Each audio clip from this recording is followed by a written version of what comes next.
Hi, this is Kevin Gray, publisher of Fierce Wireless. I'm here at our inaugural Nextgen Wireless Network Summit in Dallas, Texas. Had a chance to speak with Kurt Simmons, Cyient's VP of Sales, about what they're doing with Nextgen technologies. Let's see what he had to say. So Kurt, thanks for joining us today. Cyient, could you tell us a little bit more about you guys and what you're doing in the space? Yes, Cyient is a global technology service provider. We service CSPs with solutions and services to our communication customers. And what we try to do is work with the customer in designing the services and solutions, since most of them are unique to the specific customer. Mm-hmm. Talk to me about some of the value you feel you're bringing to some of your communication clients. All right, there's a number of areas in the value. You know, everything is in the automation and innovation that we provide to the customers. We have a vast array of software solutions in-house that we use to automate manual processes into automated processes. At the same time, we're able to reduce cycle time and quality by scaling operations based on the customer's needs. Most of our engineers and architects are certified, and because we are a trusted advisor to the customer, since most of our business is repeat business, that we have knowledge in existing technologies as well as in emerging technologies. So that's the value that we bring to the client. Some examples are fiber to the home design, RF planning, small cell design, wireless, as well as some service assurance and drafting, database updates, et cetera. Okay. And some of those solutions you briefly touched on there in a second. Can you really kind of dig a little bit deeper into that and really talk a little bit more at length about some of the things you guys are offering to the various clients that are out there? Sure. As you know, mobile and fixed line are converging. Therefore, the services are converging. So our services span both fixed line and wireless. And we look at it in a plan, build, operate ecosystem that allows us to reduce OpEx, at the same time giving the customer business insights. So in that area, if you did a plan, build, design, it would be planning, designing the fiber network. It would be doing all the documentation, all the drafting, all the surveying in that space. When you look at operate, then someone has to deploy it, installation, testing of devices. We also do design-led manufacturing as well. And then when you look at the operate, it's more maintenance, support, more testing. The designs change all the time, so all the as-built documents have to be updated, the database records, as well as service assurance. Okay. And plan, build, operate, I heard you mention that briefly, right? Could you dive a little bit more into that as well? And in particular, is it helping accelerate network deployments? And if so, how is it doing that? Yes, the plan, build, operate ecosystem, does, because you have to look at when you look at the network now as a user, it's always there. But in order to make that happen, from a CenturyLink, Verizon, AT&T, et cetera, there's a lot of work in the background that goes into creating your wireless service or your fixed line service. So, for example, when you look at fiber to the node or fiber to the home, that has to be designed and planned before the fiber is even put into the ground. So that's kind of the work that we do. And because we automate a lot of that process, we can take a 45-day process and bring it down to 5 days. So therefore, CenturyLink, Verizon now can go to construction a lot faster and then get to an enterprise or get to an end user much quicker by doing that.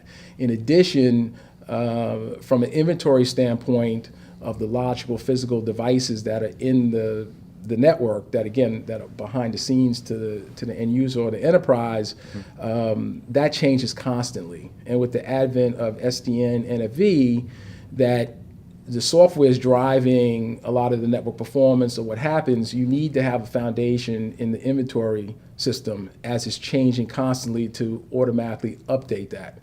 So we have solutions that help the communication customer update that. So when they do implement SDN, NFV across the board, that kind of bridges the cloud infrastructure and the data center infrastructure together, we have that solution. So the inventory system is always updated and it makes sense. Otherwise, you won't get the economy of scale. NFV SDN is supposed to be there to deploy networks at a lower OpEx cost, and you need to have the foundation in order to make that happen. Sounds good. So we're here at the Nextgen Wireless Network Summit, right? One of the questions I thought I'd ask you in particular is for Cyient. What are some of the next-gen technologies that you guys are seeing out there? Great. Well, from what we see, some of it's Cyient perspective, some of it is my own perspective. Content, video streaming is still going to be big. And based on that, Definitely. It will still put the onus on the communication providers to provide that at good quality. Wireless and 5G, obviously we heard this morning in the sessions that is going to continue to be big, but at the same time, the 4G LTE will still remain because 5G has its place. And then the big one that's really going to be more complicated, I think from a device standpoint, is the IoT strategy. I think it was in 2013 a family had 12 devices. Now it's on an average of 24. 2022, the average family is supposed to have 50 devices. So there's going to be a lot of devices on the network, more in the fabric of our day-to-day life and healthcare and home automation.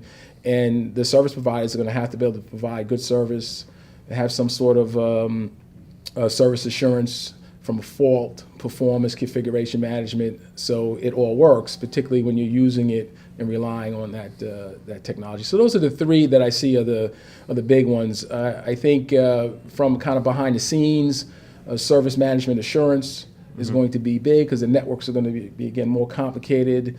Mobile and fixed line will converge, so that adds some complexity to it.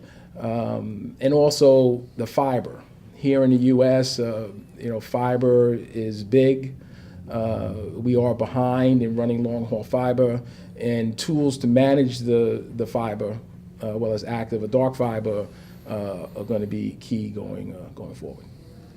Okay, that's scary to think that my family might have 50 devices in our house as soon as 5 years from now.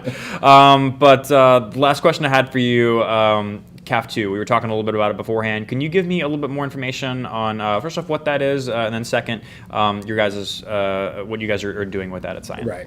Well, the CAF2 is Connected America Fund. There was a CAF1 initially where there was only 3 service providers involved there. Now the government has instituted CAF2. They put $1.5 billion into the CAF2 program, and there's about 10 service providers involved with that. And what that allows the service providers to do is to plan fiber throughout the U.S. into some of the rural places, some of the areas that don't have fiber now. So you have the Verizons, the AT&T, CenturyLink, Frontier, et cetera, are part of that program.